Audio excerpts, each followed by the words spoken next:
We're now in some cases months into state level changes to abortion access, and it is already having an effect. You can see on this map the change in percentage number of abortions between April and August of this year, broken down by state. And you can see that some of the states have fewer abortions than they did earlier this year. Some have far, far fewer. Others have more or even far more. And none of this should be all too surprising, but we do need to at least mentally dive into what this means, what the effect we're gonna see on different states and on individuals from these changes in the law. The number of abortions, by the way, overall in the US fell by about 6% following the overturning of Roe v. Wade. Many states in which abortion remains legal saw significant increases, by the way, suggesting that people were traveling from out of state to obtain access. You can see if we go to the map though, North Carolina, Kansas, Colorado, and Illinois saw the largest increases. Kansas, by the way, had that big vote earlier this year attempting to knock out the right, and that was not successful even in this quite red state. So bear that in mind going forward. But there were roughly 5,000 fewer total abortions nationwide in both July and August than there were in April. And you can see in some states, by the way, Oklahoma, Alabama, Arkansas, and Texas had less than 10 total abortions, at least technically, at least officially. God only knows in practice on the ground what's actually happening. That's one of the things we warned about in this. But also bear in mind, a lot of this is just added cost and difficulty for people who want to exercise the rights they should have. They have to go to a neighboring state, perhaps far away, perhaps staying overnight. It can be making it more expensive.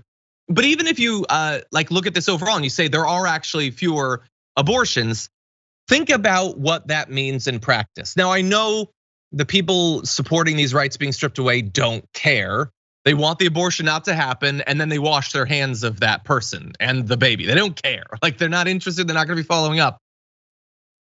But if this is literally thousands of people who would have had abortions, is it possible that maybe they had a good reason? Is it possible that maybe this is gonna throw literally thousands of people's lives into chaos, that might have some sort of effect societally in terms of the government, like that something bad might come of this? I know, again, Bridget, that the people advocating for these rights to be stripped away don't care, but we care about what happens to people. And this is only, there's gonna be more and more thousands with every passing quarter or whatever. This is a lot of extra chaos being introduced across America.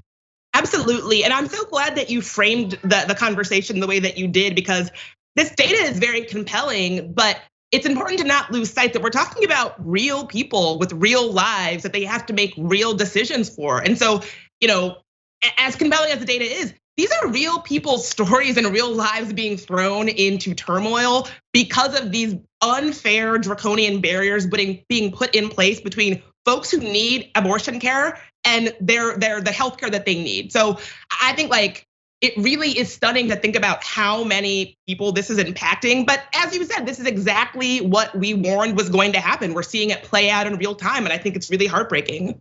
Yeah, and look, I know to the extent that there are conservatives watching this, some of you have been trained to believe that stopping abortion is literally the only important thing in politics. You hold it as a religious value, and an atheist like me is not gonna convince you to rethink that, despite me once again calling for you to literally read the Bible and take a look at what they have to say about abortion. I'm begging you to read the book that you say that you follow.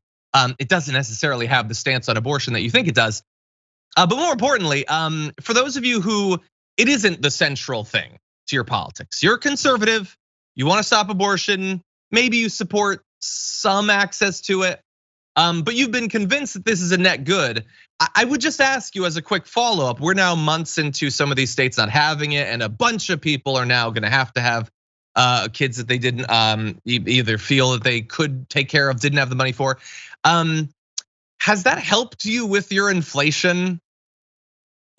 Is the price of your prescription medication easier to bear now that people you'll never meet have been forced to have children that they didn't want to have? Are you able to retire when you wouldn't otherwise have been able to? Like the actual quality of your life. Is it better in any way because somewhere in San Antonio, a couple is forced to care for a child they can't afford to raise? Is your life better? I sincerely doubt it. This is at best an ephemeral, like just a hypothetical win. This is not what actual politics should be about. This is not about your actual life, the actual quality of your economic well-being.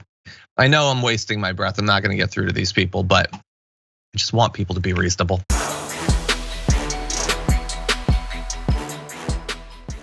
Check out the Damage Report podcast each day, wherever you get your podcasts, whether Pocket Casts or Stitcher or iTunes.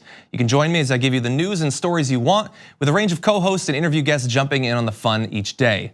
Again, that's the Damage Report, wherever you get your podcasts. And if you get them at iTunes, don't forget to rate and review. Sometimes I'll read them live on the show.